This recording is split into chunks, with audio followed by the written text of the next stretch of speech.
Welcome, everybody, to another episode of Masks Off. I'm Kim Gross, and today I have with me Anna Surrey. We're going to still talk about masks today, but we're going to talk about it from a different lens.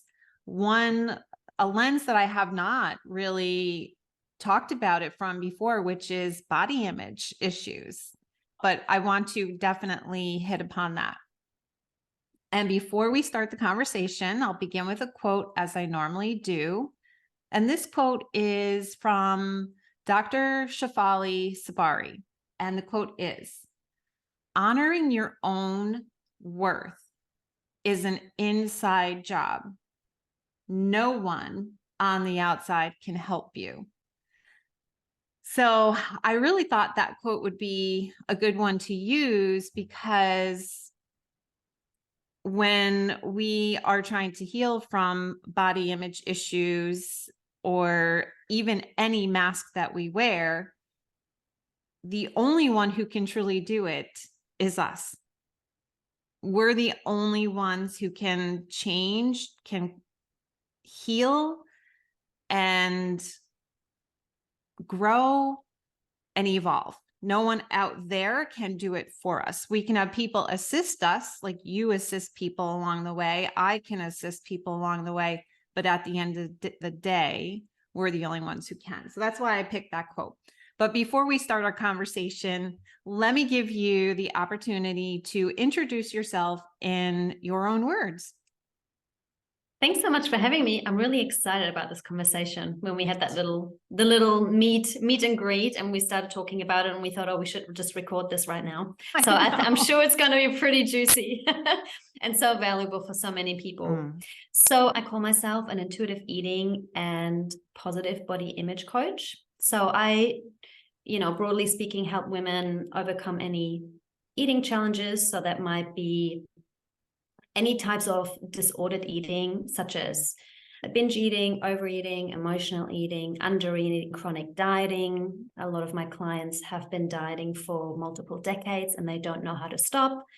And so I help them in that transition to become intuitive eaters, meaning eating like a normal person, the person that can just eat 2 cookies and not think about it for the next 24 hours, or the person who can eat breakfast without having a meltdown or order dessert at the restaurant without freaking out about calories or all the sugar.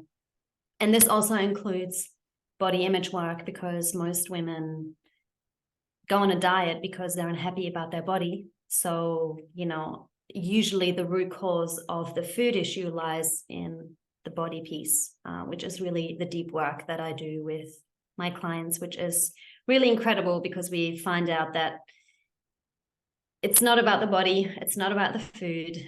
It's something much, much deeper. And like you said, yes, it's an inside job that we got to do on our own, but sometimes these things are really difficult to figure out by ourselves because we have a lot of blind spots and a lot of self-sabotage goes on. And most importantly, so much fear, because when we've dieted and hated our body for 10, 20, 30, 40, 50 years, it's hard to undo that by ourselves. So yeah, that's the work that I do. And it very much comes from my own experience. I struggled with eating disorders and disordered eating for a good 20 years. And so that's something that is really helpful in this work, because I really get what the people I work with go through and what they feel and what they're afraid of.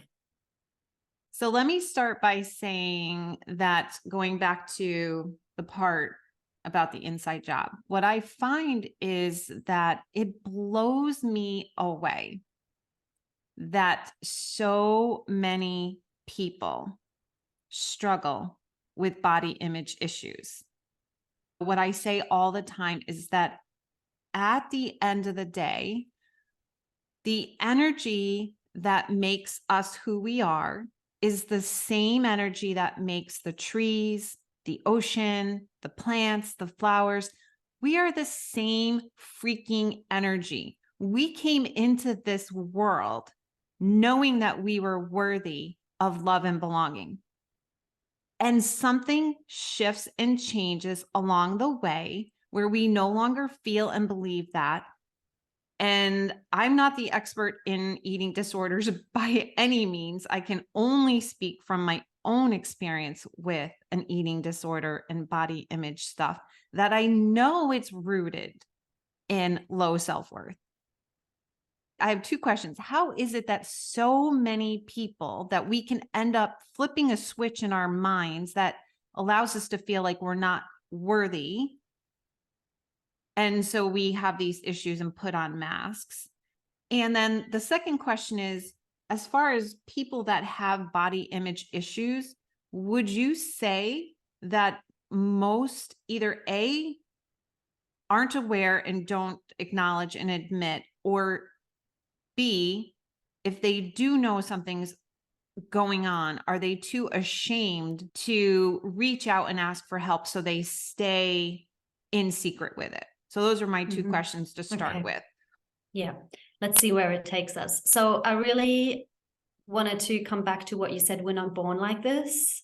And I think it's so important to remember that. And we have beautiful reminders, which are little children who don't give a hoot about running around on the beach naked. They don't think about, oh, I wonder what these people over there on the towel think about my belly now that it's sticking out and my wobbly thighs as I'm, walking over the sand. They don't think like that. They experience life from within their bodies. And then at some point, we start to experience life from outside of it, meaning we're more concerned what we look like doing something rather than doing the thing. And, that is multi-layered. It might be because our primary caretakers, our mothers, a lot of the times there is a connection between daughters and mothers. The mother is struggling with her own body image issues. A lot of projection goes on. And as I'm sure you know, kids, even you don't even need to say anything, kids will pick it up. They know what you're doing. They're aware of so much of your eating behaviors, how you feel about yourself. A lot of mothers will just say, oh, I can't believe I don't fit into this dress, or I can't eat that because I'm trying to lose weight, or they step on the scale in front of the kids and they get upset. So it could just be little things that the kids then pick up. So what you say about yourself, they automatically take it as that means the same about them as well, right? So they just think, oh, I need to be careful of that too. When kids are little, it's just like a sponge. Everything just goes in without questioning. And then we have that, in our surroundings. And then it's, of course, society at large. It can be little things like watching an animation with the princess. All the princesses are, narrow-waisted with long, thin legs, with a perfect nose and very smooth skin and beautiful lush hair every single time. And usually the bigger people in the animation of the fairy tale are the bad ones or the annoying ones. And, it's the same in books. It's the same in any kind of characters. So we get fed this stuff from a very young age. And then it just only continues on as we become teenagers, even in the windows in the mall, the photos or the mannequins, they're all thin, long legs. It's always the same stuff. So of course, we get this unrealistic idea of what we're supposed to look like as a woman, which is highly unrealistic because I think only 2 or 3% of women in the world have this type of body naturally. Most of us don't. So it's unrealistic. And yet we are being told that's what we should be striving for and that's healthy. Having a body like that is healthy. So you got to do what you got to do to get there, even though it's not realistic. So it's totally ridiculous. But no one ever tells us this. So we just so brainwashed and so conditioned to chase this ideal that we spend our entire life and all of our energy getting there, and we're never going to get there. Some people might get there for a blip. They get up there, and then for them to get to that point probably took a lot of restriction and a lot of over-exercising and a lot of food obsession. So very unhealthy behaviors to get them to that dream body, and it's not sustainable. So many women then fall back down, the high comes, the crash follows, and then we in that diet binge cycle. Yeah, well, that blows me away. That 2 to 3%, number one, is crazy information. And what I hear you saying is that it comes from societal conditioning and pressure as well as from the mom. And I really can relate to that because, well, before I say that, I want to say one more thing as how this can relate to the perfection mask. Because when you said they go from one end to the other end, a light bulb moment went off for me that what you are describing is the all or nothing thinking, black or white thinking, which is so characteristic of a perfectionist. And you said that only 2 to 3% of women actually have that body type, and the rest of women are trying to attain and achieve that body image, which is perfection almost. If only 2 to 3% can actually naturally have that, and the rest of us don't, and we're trying to achieve that ideal, that's a perfectionistic ideal that we're all chasing after. So there's a perfection mask, right? I just want to make a correlation between the work that you do, what we're talking about, and how it can translate into a mask. So how about that piece about the shame then? Do you believe that many people out there are unaware that they have body image issues, number one? And number two, if they are aware, are they too ashamed to ask for help to address it? I mean, I don't have numbers or anything. I would say a lot of people are aware and they're just really ashamed. And the reason I say that is because every single person that I've worked with has told me that they never feel safe to share this with anyone for the fear of being judged.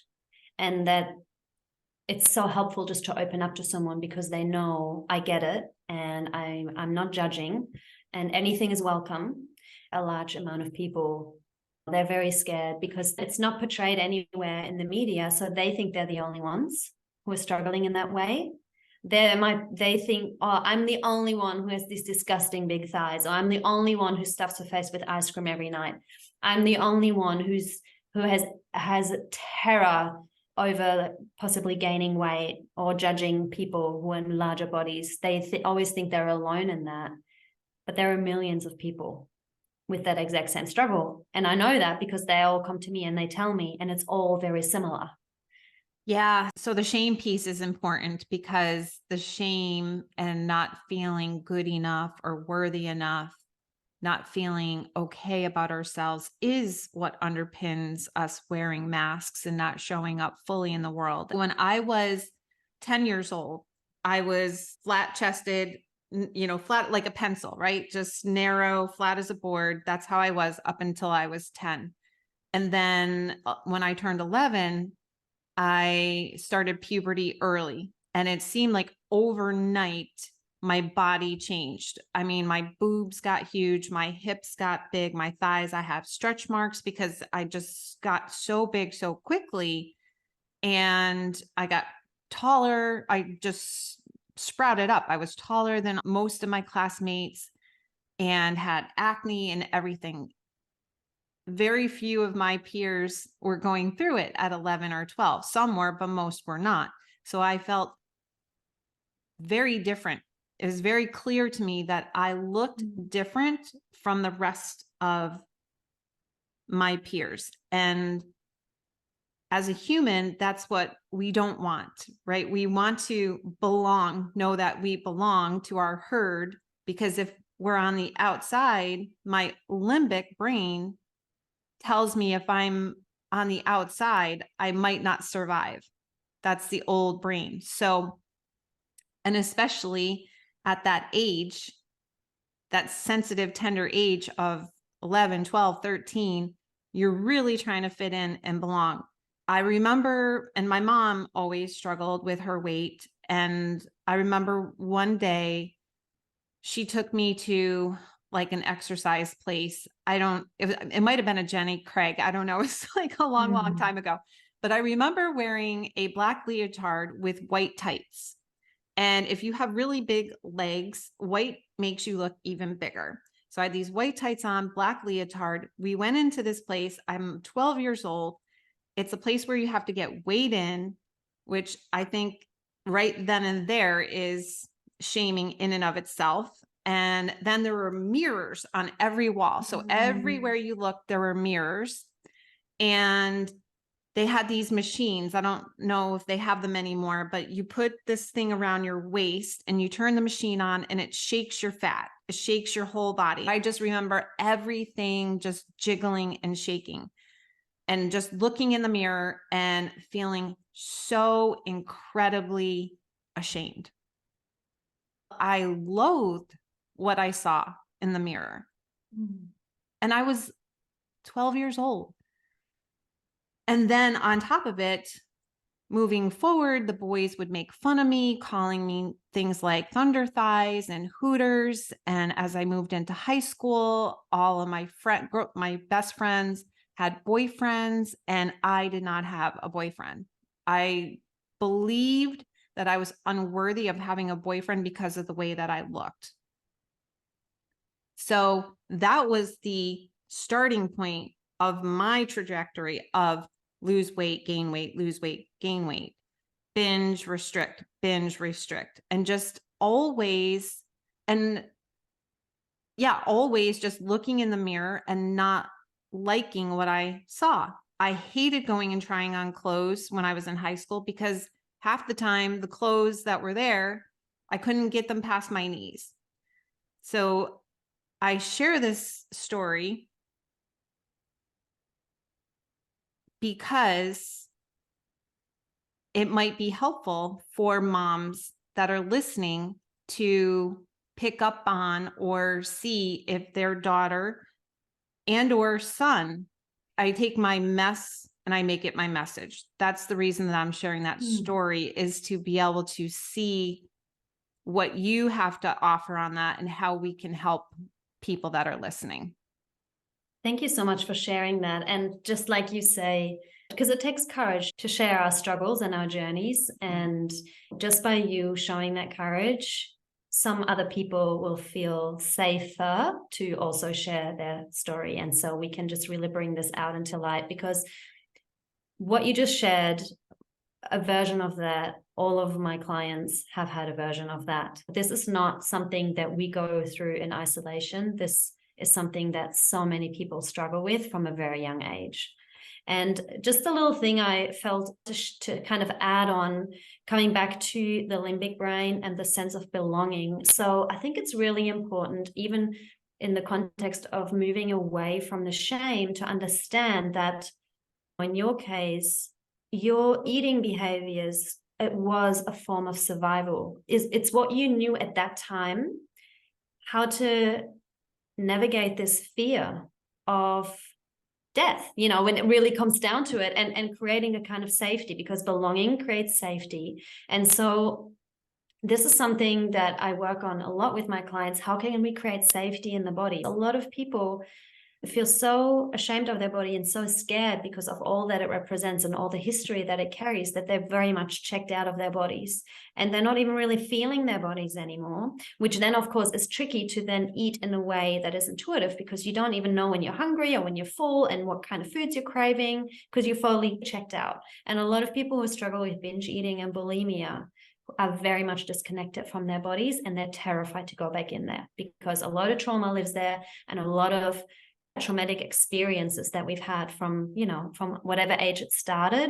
So safety is such a big piece. It's signaling our body's safety so that we can then reconnect with it and feel it is a really big part of it. So just kind of wanted to add that. And I think as well, this is so important to mention, as women, our bodies are different to men's, but we don't live in a women's world, we live in a men's world. And again, we've been taught, and this is very much in connection with the masks that we wear a men's mask. In order to make it in the world, we have to work more in the linear fashion. Women is more the circular. I see women as a circular being, whereas men are just like, there's either good or bad, right or wrong. We got to reach these goals, and it's about striving and not so much about being. And so in this attempt to be more like a man in order to succeed in the world and to survive, we've kind of totally devalued the strength of the feminine essence, which is intuitive, which is round, right? We are softer, and that includes our bodies.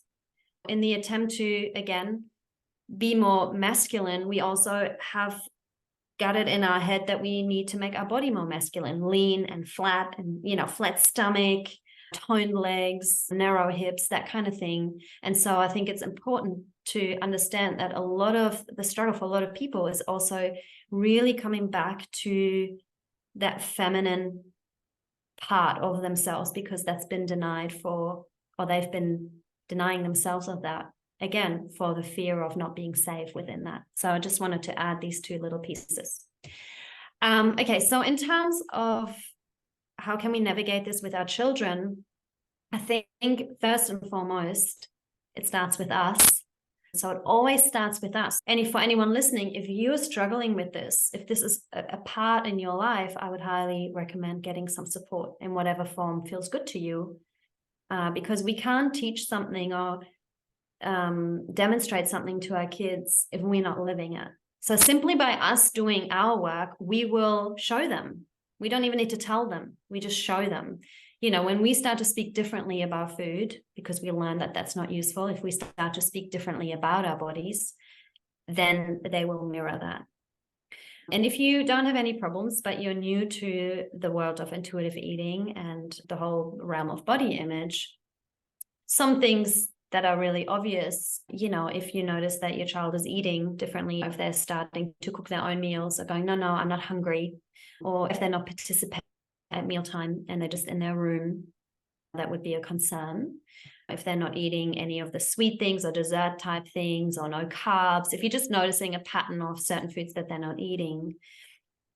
The problem is, and I remember this too from my own story, because I developed anorexia as a 16-year-old, my parents couldn't tell me anything. I was very much in denial. And it was a different time. It's a long time ago. Now there's a lot more awareness around this, and also a lot more support for parents. So I think it's tricky to navigate, because of course you're concerned for your child. And I do think the help best comes possibly not from the parents, because it can also be the rebellious time where whatever comes out of the parent's mouth, you don't want to hear it. And then in terms of body, again, I really do think the most important piece is the work that you do on yourself. Don't weigh yourself in front of your kids. Don't talk in any way about your body in front of your kids. Don't tell your kids about anything about their body. It can be just the littlest comments. You could just say, yeah, I'm going to the gym because I ate a lot of chocolate yesterday. You know, yeah, mommy's just going to do a workout because she had a really big dinner last night. Stuff like that is a total no-no. And speaking to your children more about how special they are for being who they are, and not because of their appearance. Again, you know, we have our sense of self-worth so tied up with our appearance, we don't see that they're separate things. So how can we show our children that they're good the way they are, no matter what their body looks like? Because as a parent, I'm sure you can attest to this, you don't care what your kids look like. You will unconditionally love them. You would die for them, even if they're in a bigger body, even if they had a big scar on their face. So show them. And then, of course, in that same breath, if we don't love our children less for their appearance, how can we love ourselves less for our appearance? So it comes back to us. So the biggest piece is just doing the work on ourselves. As you start to transition and you start to become aware of how you speak about yourself, then you can transfer that as well to your kids. I was working with a client not long ago. She had 2 daughters, and one was very lean and thin and tall, and the other one was shorter and had a belly. And there was this constant comparison between, but she's so pretty and I'm not. I need to start playing basketball, even though I want to dance, but I'm too fat to dance. All of those things were really confronting for my client, because she had the same internal struggle. So as we did the work together, she could really empower her daughter to just show up as she is and really discover her incredible personality and her strength and her confidence. I have a quick question about that example that you just described, the girl saying, "Oh, my belly, she's prettier." Would you recommend that a mom in that situation say to the daughter, "Oh, no, you don't have a belly. No, you're not." In other Nope, words, nope. yeah, Yeah. right? Do you see No, what I'm no. asking? Yes, totally. Great question. No, we want to acknowledge, yes, you do have a bigger belly. And that really hurts. If you tell her you're imagining it, you're essentially lying to your child and you're invalidating what she's feeling. That would have been a total disconnect. So it's very much about going, I know that you have a bigger belly than your sister and also a bigger belly than most of your friends. And I know that's really freaking hard. It's really hard because that's the truth. It's hard to be in a bigger body in this world. It sucks. It's unfair. And we can see that. And then we can go, okay, and what are we going to do about it? Because this is the reality. There is no point in going on a diet, exercising more in order to lose weight. My client had been dieting for 40 years or so, for most of her life, from age 10. And she knew from experience it wasn't working. So she could impart that knowledge and that wisdom and explain to her daughter that there's no point in eating less or going running, even though we hate it, in order to control your body. So, how can we be with this? Yeah, it sucks that you look different and it makes some things harder. And how can we connect to the amazing, brilliant person that you are with all of your strengths? What do you really love to do? Let's do more of that. Let's buy some clothes that you feel really good in. And they got to a place where they went clothes shopping and she was striking, superwoman poses in the change room, just really owning it. It was a really transformative healing experience for both. Intentional weight loss is not a successful long-term strategy. It doesn't work, and it only leads to very harmful and dangerous and unhealthy behaviors. Yeah. Clients who come to me and they go, I don't want to diet anymore, but I'm really struggling with this body. I can't let go of wanting to lose weight. And I totally get that. That's totally okay. We can still have the desire because it's so deep-seated within us. But we can still do this work and we can look at, you want to lose weight, but let's uncover why. Do you want to lose weight? People say, oh, because I'll be more confident, but it's not about that because there's deeper layers underneath. So again, as you do this work, you can then support your children in that as well. And I will add to this, if you or your kids spending all day on the couch and you're just eating potato chips and eat ice cream out of the tub and never move, of course, we got to look at that. Okay, let's bring in some variety with the foods that we're eating. Let's find a way to move that we really enjoy, that we look forward to. Let's get out in nature more. Let's play more. Let's become more creative. All of those things will support the body and well-being. And then the weight will do its thing. Our body is a very intelligent creation where the weight is taken care of if we take care of those things. And then, the body will land somewhere, which might not be where we want it to be, but it's where the body wants to be. And then our work is to go, okay, what do I need to work on, my body or my expectation that I have of my body when it comes to weight? I love that you brought that up, and we'll try to round it out with this part, is that how do you know where your body is supposed to be? If your Great mind, question. right? If your mind has been driving the bus for so long, and so for most of your clients, you said decades, and even if it's a teenager, the mind has been driving that bus of where the body should be for a very long time. How does a person start to listen to where the body wants to be versus the mind? Totally. I'm going to preface this by saying this is scary work. I'm not saying it's just a piece of cake and do this and that. I totally get that this is confronting and uncomfortable. So coming back to the things that I just mentioned, firstly, we really want to look at our food relationship. So when we diet and we restrict foods, and when I use the word diet, I mean that's if you're cutting out carbs, if you're watching what you eat, if you're just saying I'm healthy, I eat clean. These are all forms of diet because they're all forms of restriction where you're deliberately cutting out certain foods and food groups. Even things like saying just eat it in moderation is a form of restriction because you're not giving yourself the full permission to eat. If you have this rule, I'm only allowed to eat 2 pieces of chocolate a day, for example. What happens if you eat a third or a fourth? You've broken the rule. You're the food criminal. You're going to punish yourself. You're going to eat the whole block. This is usually how it goes. So we want to just firstly address diet mentality and restriction because restriction eventually always leads to overeating and binging. And that's a vicious cycle that we got to step out of. So when we address those pieces and we come to a more balanced way with food, you know, we eat regular meals, we eat a wide variety, we're more in tune with what our body's asking for and we're terrified that if we just open the door, that's all we'll ever eat, but we won't. You know, you're going to be craving salad and broccoli and, you know, whatever fruit, whatever foods, you know, you generally enjoy. It's just about connecting back in with our body. And this is such a big piece to help normalize weight or assist the body in normalizing weight, because when we restrict and we diet, our body is in a constant stress response, which also leads to weight gain, by the way, you know, because it drives stress hormones.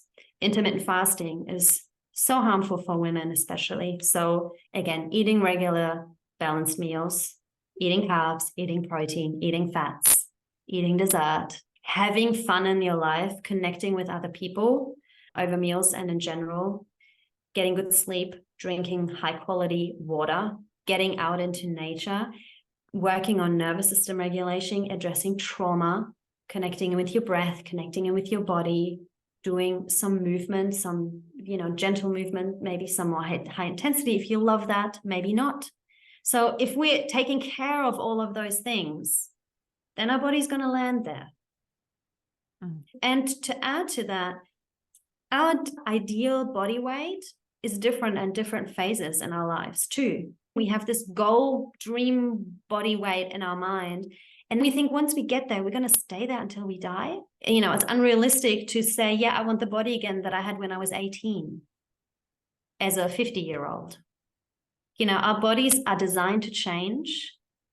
For most people, they gain weight as they age, and there is a good reason for that. And yet all the women are fighting it.